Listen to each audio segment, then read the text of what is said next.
Good morning प्यारे विद्यार्थियों। तो आज की कक्षा हमारी व्याकरण के टॉपिक से संबंधित होगी।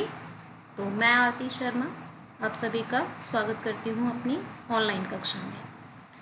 आज का जो विषय है हमारा वो है संधि। तो संधि क्या होता है, संधि किसे कहते हैं? संधि अर्थात वर्णों का मेल, जोड़, गठबंधन, संगम या समझौता। तो संधि में हम दो निकटवर्ती वर्णों को आपस में जोड़ देते हैं और इस प्रकार वर्णों के जुड़ने या मिलने से जो विकार अर्थात परिवर्तन उत्पन्न होता है उसी को हम क्या कहते हैं? संधि। जैसे परम जमा अर्थ, तो देखिए जो लाल रंग के अक्षर हैं उनको देखिए ध्यान से। म और म में क्या मिल रहा है? अ। और उसके बाद क्या है? अ। दोनों को मिलाकर हमने किस में परिवर्तन कर दिया? दीर्घ आ में। तो इस प्रकार जो परिवर्तन आया हमारा वही क्या कहलाएगा? संधि। ठीक है बेटा। तो संधि जो होती है हमारी, ये देखिए यहाँ पे दिखाया गया है इसको पूरी तरीके से। म में अ है और अ है, दोनों को मिलाकर किस में परिवर्तन हो गया? आ में। ठीक है। ऐसे ही आ दीर्घ संधि में दीर्घ वर्ण के बदले दीर्घ मात्रा का प्रयोग होता है, यानी डायरेक्टली हम उस वर्ण को नहीं लिखते हैं, उसकी जो मात्रा होती है उसका प्रयोग करते हैं। संधि हमारी मुख्य रूप से 3 प्रकार की होती है: स्वर संधि, व्यंजन संधि और विसर्ग संधि। स्वर संधि को हम अच संधि भी कहते हैं और व्यंजन को हल संधि भी क्यों कहते हैं, हल संधि भी कहते हैं। और इसे ऐसा क्यों कहते हैं, इसका कारण जो है इससे संबंधित वीडियो मैं आपको अगली कक्षा में दूंगी। और हम इसे अच कहते हैं और क्यों हल कहते हैं, फिलहाल आप इसे देखिए। स्वर संधि, स्वर संधि स्वर में अच संधि यानी स्वर संधि जो होती है वो मुख्य रूप से 8 प्रकार की होती है: दीर्घ संधि, गुण संधि, वृद्धि संधि, यण संधि, अयादि संधि, पूर्व रूप संधि, पर रूप संधि और प्रकृति भाव संधि। ठीक है। तो ये हमारी कुल संधियाँ कितने प्रकार की हो गई? 8 प्रकार की। और इन सभी संधियों के ये सूत्र होते हैं।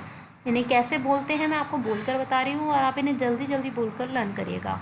अकः सवर्णै दीर्घः, अकः सवर्णै दीर्घः, आद गुणः, वृद्धिरेचि, इको यणचि, एचो अय, वायावः, इंग पदांत दति, इंग पदांत दति, एंगी पर रूपम, एदु दे द्विवचनम प्रग्रहम।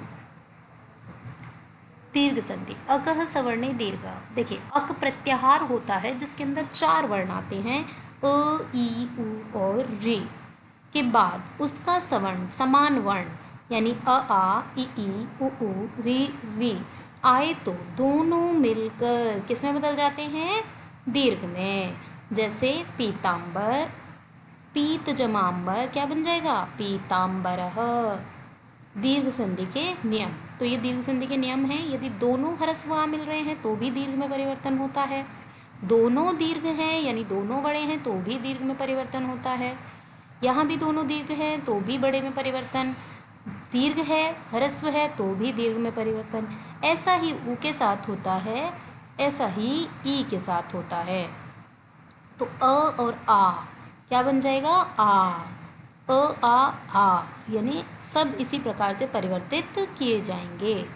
ठीक है। स्वार्थी, स्वार्थी, ज्ञाना, ज्ञाना अभावः। ठीक है। पुस्तकालयः,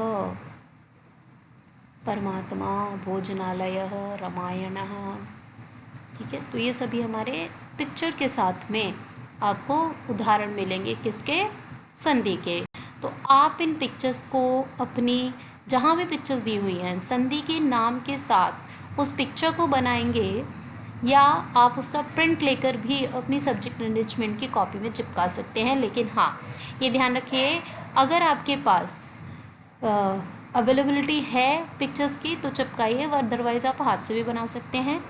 और अगर आपके पास सब्जेक्ट एनरिचमेंट की कोई कॉपी अभी नहीं है तो अभी आप अपनी जो भी कॉपी आपके पास अवेलेबल है उसमें लिखें, बाद में उसको सब्जेक्ट एनरिचमेंट की कॉपी में लिख दीजिएगा। ठीक है। तो आशा करती हूँ आज का टॉपिक आपको समझ में आया होगा।